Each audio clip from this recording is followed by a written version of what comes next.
आगे में लड़की पीछे में लड़की, अगल बगल में लड़की ही लड़की, आगे में लड़की पीछे में लड़की, अगल बगल में लड़की ही लड़की।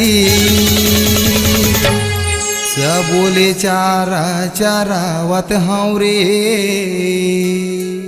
एक एक करके जोगाड़ लगावत हूँ रे, एक एक करके जोगाड़ बनावत हूँ रे, एक एक करके जोगाड़ लगावत हूँ रे, एक एक करके जोगाड़ बनावत हूँ रे।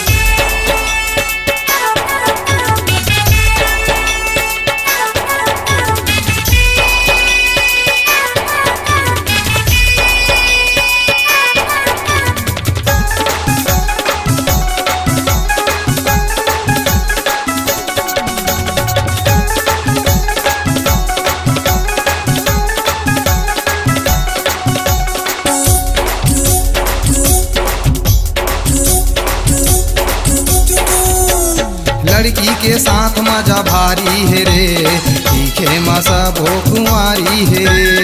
लड़की के साथ मजा भारी है रे, तीखे मसा भो कुंवारी है रे।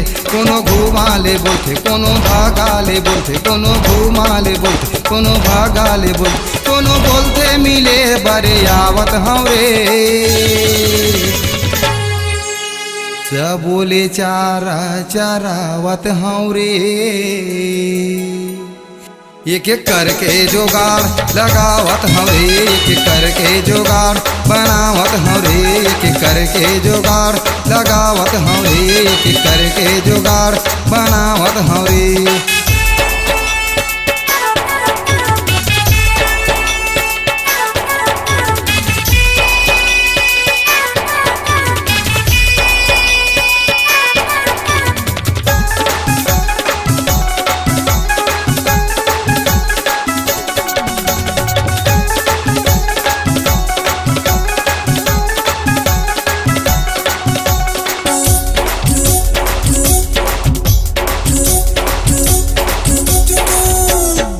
जलपरी का सज भारी है रे, दूरी के माया बीमारी है रे।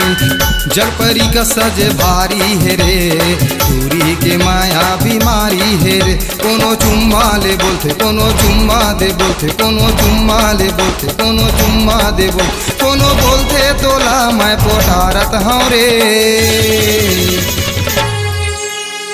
सब बोले चारा चारावत हूँ रे, एक एक करके जोगाड़ लगावत हूँ रे, एक एक करके जोगाड़ बनावत हूँ रे, एक एक करके जोगाड़ लगावत हूँ रे, एक एक करके जोगाड़ बनावत हूँ रे। आगे में लड़की पीछे में लड़की, अगल बगल में लड़की ही लड़की, आगे में लड़की पीछे में लड़की, अगल बगल में लड़की ही लड़की। सब बोले चारा चारावत हूँ रे, एक एक करके जोगाड़ लगावत हूँ रे, एक एक करके जोगाड़ बनावत हूँ रे, एक एक करके जोगाड़ लगावत हूँ रे, एक एक करके जोगाड़ बनावत हूँ रे, एक एक करके जोगाड़ लगावत हूँ रे, एक एक करके जोगाड़ बनावत हूँ रे, एक एक करके जोगाड़ लगावत हूँ रे, एक एक करके जोगाड़ बनावत हूँ रे। अपनी आवाज को दीजिए एक नया मुकाम, डिजिटल रिकॉर्डिंग की दुनिया का जाना पहचाना नाम स्वरांजलि, जहां गूंजती हैं ध्वनियां अपनी माटी की सौंधी सुगंध के साथ। छत्तीसगढ़ी संगीत के विविध रंग जो पहुंचाते हैं पूरे प्रदेश में डिजिटल रिकॉर्डिंग के संग। स्वरांजलि स्टूडियो, नेमीचंद गली नंबर 2, गंजपारा, रायपुर।